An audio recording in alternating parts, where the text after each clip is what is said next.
Sudah tahu belum kalau kota Roma didirikan oleh dua bersaudara yang dibesarkan oleh serigala? Jauh sebelum Roma menjadi kekaisaran yang besar dan luas wilayahnya dan sangat berpengaruh di dunia. Pada video saya sebelumnya telah diceritakan bahwa Pangeran Troya Aeneas mengungsi ke wilayah Latium dan anaknya Ascanius mendirikan kerajaan Alba Longa. Beberapa generasi setelah Ascanius, kerajaan Alba Longa kemudian dipimpin oleh seorang raja yang bijaksana bernama Numitor. Sayangnya Numitor digulingkan oleh saudaranya Amulius. Amulius memaksa putri Raja Numitor yaitu Rhea Silvia menjadi perawan Vesta untuk mencegahnya memiliki keturunan. Perawan Vesta adalah pendeta Dewi Vesta dalam agama Romawi kuno yang biasanya harus hidup selibat selama 30 tahun. Sebuah status sosial yang tinggi dan dihormati dalam masyarakat Romawi. Dewi Vesta ini kalau dalam mitologi Yunani disebut Hestia, Dewi Perapian. Namun Rhea Silvia melanggar sumpah selibatnya dengan berhubungan dengan dewa perang Mars.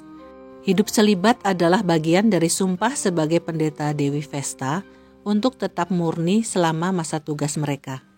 Dari hubungannya dengan Mars, Rhea melahirkan si kembar Romulus dan Remus. Bayi-bayi itu kemudian dimasukkan ke dalam keranjang dan dibuang ke sungai Tiber. Sedangkan Rhea Silvia dihukum masuk penjara. Bagi Amulius, bayi-bayi itu seharusnya mati karena kelaparan, kedinginan, dan bisa tenggelam. Tapi takdir berkata lain. Para dewa menghendaki bayi itu tetap hidup. Dewa sungai Tiberius menyelamatkan mereka. Keranjang bayi itu terdampar di tepi sungai dan ditemukan oleh seekor serigala betina yang sedang minum di tepi sungai, serigala yang baru saja kehilangan anak-anaknya.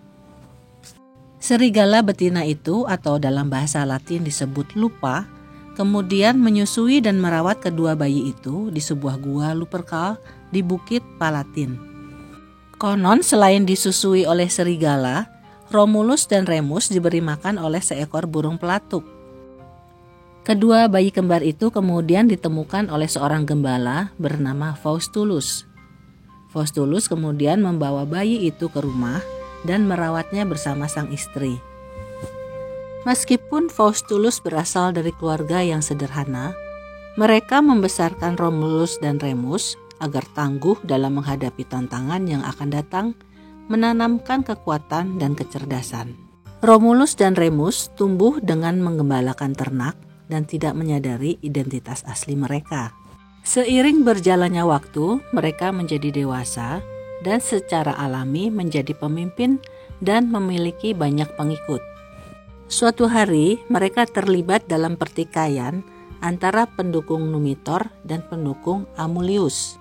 Akibatnya Remus ditangkap dan dibawa ke Alba Longa. Sementara itu sang raja dan sang kakek mencurigai identitas aslinya.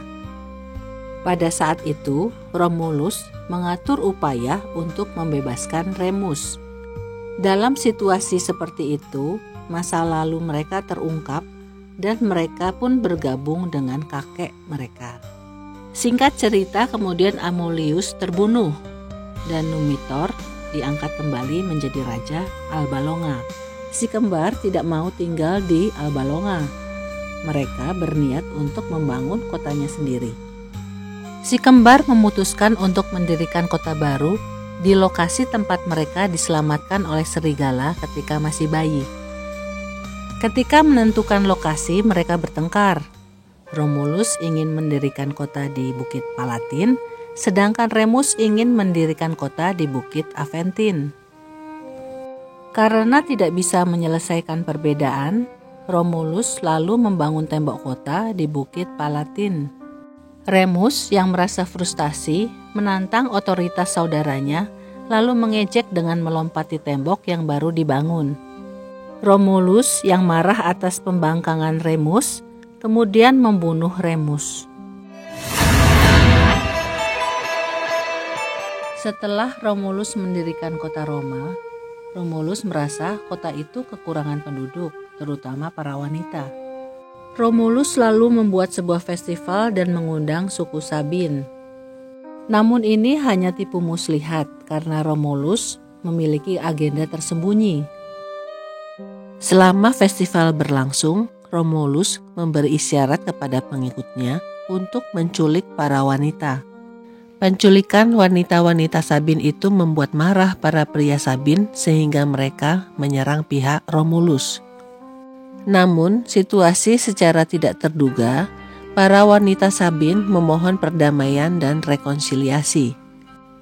Para wanita turun tangan mencegah pertumpahan darah antara para suami mereka dengan keluarga asal mereka.